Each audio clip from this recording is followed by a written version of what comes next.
کہتے ہیں کہ میں حضور کے ساتھ ایک جنگ پہ گیا تو واپس ہم آ رہے تھے تو اس جنگ میں بڑی فتح ہوئی.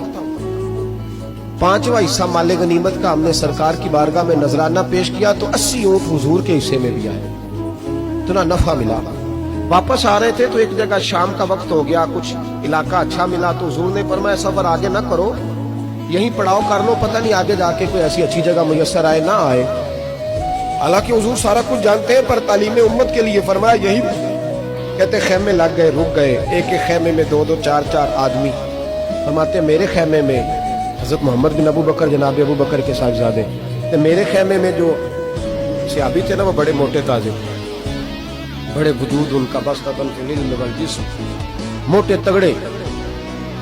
مغرب کی نماز پڑھنے ہم حضور علیہ الصلوۃ والسلام کی بارگاہ عالی مرتبت میں حاضر ہوئے. حضور کے پیچھے نماز پڑھی اقتداء میں. کہتے نماز مکمل کر کے نا تو صحابی کا دل کیا میں دست بوسی کروں. اس زمانے میں لوگ لکڑی کے جوتے پہنتے تھے, کھڑاؤں کہا جاتا تھا.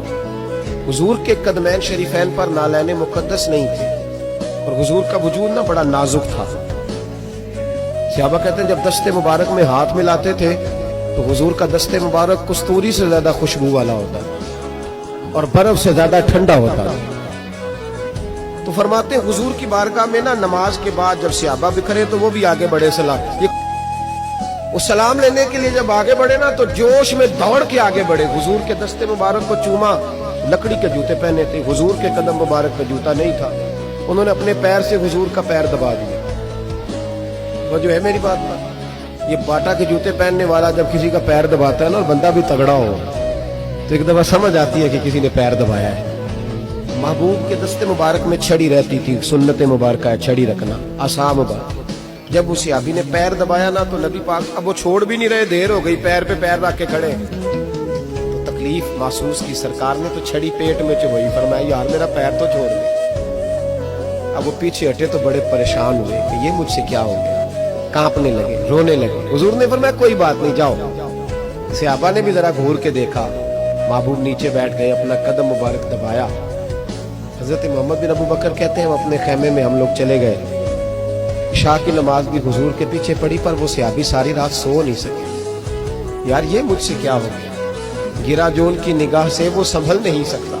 میں نے حضور کو تکلیف دی, محبوب کو تکلیف دی. کہتے وہ تڑپنے لگے, رونے لگے.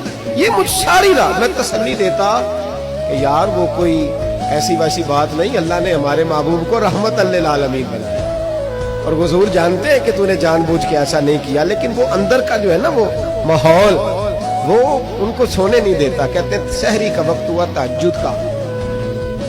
سیدنا بلال حبشی آئے, خیمے کے باہر کھڑے ہو, کہنے لگے بندہ کدھر ہے جس نے کل مغرب کے وقت حضور کا پیر دبایا, کدھر ہے؟ کہتے ہیں اب تو وہ اور ڈرے اور کہنے لگے لگتا ہے میری مذمت میں قرآن آ گیا. محبوب کی غیر ارادی بے ادبی بھی اللہ کو پسند نہیں.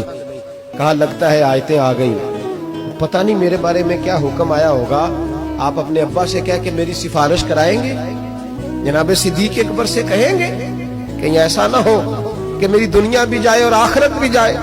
کہتے تڑپتے سسکتے در رسول پہ پہنچے, سحری کا وقت, حضور تشریف فرما ہے. کہتے اب میں اور وہ منتظر تھے کہ کوئی ایسا حکم آئے گا, پتہ نہیں کیا بنے گا اور اس حکم کے معاملے میں پھر کہاں تک بات جائے گی. قربان جائے جب حضور کے سامنے کھڑے ہوئے تو سارا کچھ جاننے والے محبوب نے اپنی امت کی تعلیم کے لیے فرمایا بھائی عشاء کے بعد ہی تجھے بلانے کا ارادہ ہوا تھا, پھر خیال آیا کہ تو کہیں سویا ہوگا. سحری میں لوگ اٹھ جاتے ہیں تہجد کے لیے, اس لیے تجھے بلایا ہے.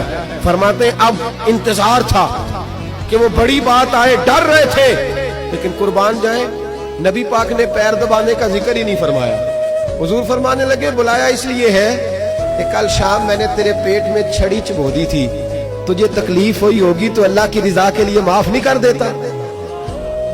جناب محمد بن ابو بکر کہتے ہیں پہلے تو وہ اکیلا روتا تھا, اب ہم سب نے رونا شروع کر دیا. حضور آپ کیا فرما رہے؟ کہنے لگے نہیں یار بیچارے کا پیٹ بڑا ہے, میں نے چھڑی چبو دی, اس کو تکلیف ہوئی ہوگی.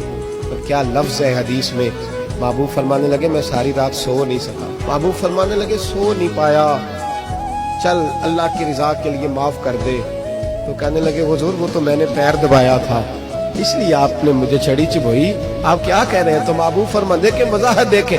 محبوب فرمانے لگے تو نے تو ان دیکھے پیر دبایا تھا, میں تو دیکھ رہا تھا, مجھے نہیں چھڑی چبھونی چاہیے تھی, چل تو کہہ میں نے معاف کیا. تو عرض کرنے لگے حضور جس طرح آپ راضی ہیں میں بھی اسی طرح ہی راضی ہوں. محبوب فرمانے لگے تو راضی ہے پر میں نہیں ابھی راضی. حضور آپ کیسے راضی ہوتے ہیں؟ فرمایا جی 80 اونٹ میرے حصے میں آئے ہیں, اگر تو سارے تحفے میں قبول کرے تو میں راضی ہو جاؤں گا. تحفے میں رکھ لے سارے. کون دیتا ہے دینے کو, فاضل بریلوی کا انداز میں ذرا دیکھیے, کون دیتا ہے دینے کو. اس کا پنجابی ترجمہ ہے کہ کون دیتا ہے, دینا واسطے جگرا چاہیے. کون دیتا ہے دینے کو, منہ چاہیے دینے والا ہے سچا ہمارا. اور